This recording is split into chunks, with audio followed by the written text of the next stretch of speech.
This morning is Windmere Creek in the southern Mazatsu Mountains. There's some water in it because about an hour ago it was actually raining, darn it. And I'm going to break here to dry my feet and talk some anime. Time of Eve.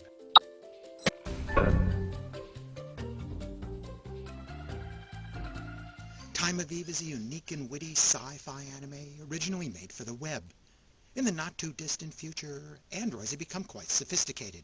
Some well-to-do families purchase them for domestic chores, household cleaning, cooking, shopping, and serving. The latest models have even been made to look like humans. Riku is a high school boy whose parents are not around much. His mother works, so he and his sister are pretty much on their own, with the help of a humanoid household robot they call Sammy. Those glowing rings over its head not only mark it as an android, they change color and text as a status indicator. Riku is also a bit of a geek. His sister often accuses him of being what future mainstream media calls an android-holic, someone who treats an android as if it were a real human. Riku may think he does, too, but he'll soon find out he doesn't. Looking at the android's log files, he discovers that there's a visit to someplace he doesn't know. Curious, he decides to go find out what's there. Riku takes his school buddy Masaki along for the trip. Masaki's dad is part of a political group that opposes the spread of humanoid robots. With some irony, we'll eventually see that his dad is so busy working to limit the spread of humanoid androids, he's dumped the task of caring for his son off onto an older model domestic robot. But what the pair of boys find at the log file coordinates they found is a nondescript door. When they follow an android inside, they'll find a pleasant little cafe called Time of Eve. That cafe is run by the charming and friendly Nagi, who has only one rule. Inside Time of Eve, there's no discrimination between humans and androids. The boys soon notice that the android they followed inside isn't displaying the usual rings over its head anymore. Initially, they find this rather worrying, but some of the friendly, extroverted regulars of the cafe will soon set them straight. ルールは守ってね。ここってヤバい店。かもな。おじさんに言う？親父は関係ねえよ。何が？シエリさんだって。ナギちゃんから聞いたの。ナギちゃんってのはカウンターの彼女ね。それでここ座っていい？どうやって来たの？誰かの友達？いや、来たばっ。The boys become fascinated with the cafe and return often after school and try to guess who's human and who's android. And they spend some time discussing the implications within Asimov's 3 laws of robotics. That means Nagi will have to remind them often about the cafe's rule. Each 15-minute episode is mostly a self-contained story that primarily covers a different visit to the cafe to converse with a different patron. Not all the customers are that hard to classify. Time of Eve is a thoughtful story told with real charm and considerable wit. It offers a lot of smiles and some surprises, and all the while it's laying the basis for a slightly more elaborate story. The final episode, which is slightly longer, pulls some previous hints together into a more plot-oriented dramatic story. Time of Eve only nibbles around the edges of the nature of consciousness. This isn't Ghost in the Shell. In fact, the future imagined by Time of Eve is refreshingly ordinary, neither the dystopian world of cyberpunk nor the utopian dreams of last century.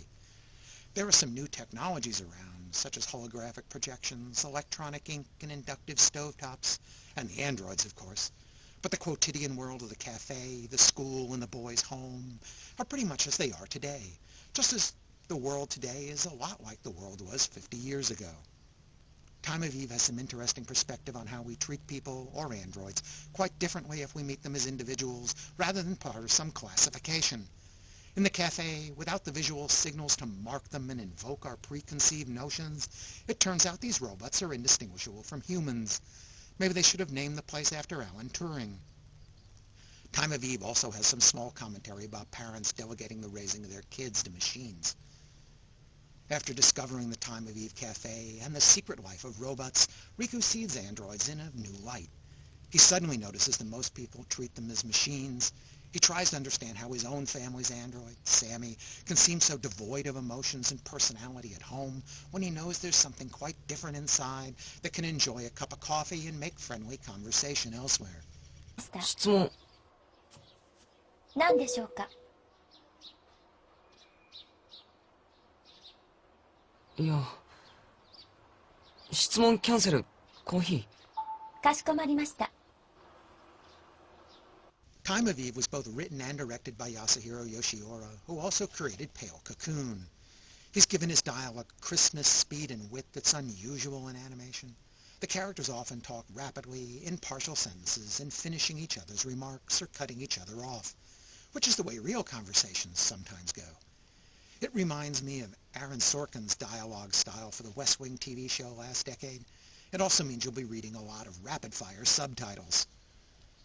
I enjoyed the story, setting, and characters of Time of Eve so much, I almost forgot to mention the animation. It's amazingly good looking.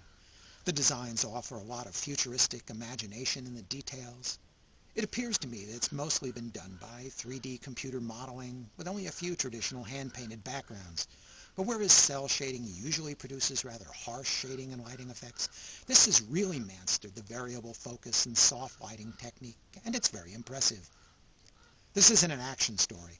Most of the characters spend their time sitting around at school, home, or in the cafe talking, but what movement there is seems very natural. The music is mostly unobtrusive, offering some light themes that mostly underlie the quizzical and amusing nature of the story. There's a more orchestral piece for the final, slightly more serious episode. The direct-to-web episodes don't have the traditional opening sequence or song, though the last episode does have a final vocal for the closing credit scroll. To answer the tagline of the cafe, "Are you enjoying the Time of Eve?" I answer very much. I give this video 4.5 stars for many engaging characters, a thoughtful setting, and a truly unique storyline. I was both intrigued by the plot and amused by each episode as it unfolded. The 6 episodes are described as Season 1, and I hope that means there's another season coming. Meanwhile, I'm told that it's all been compiled into a movie version, and I'm hoping for a subtitled DVD of that someday. You can find the complete Time of Eve streaming for free over on Crunchyroll, and I humbly suggest that you go give it a try. Thanks for listening.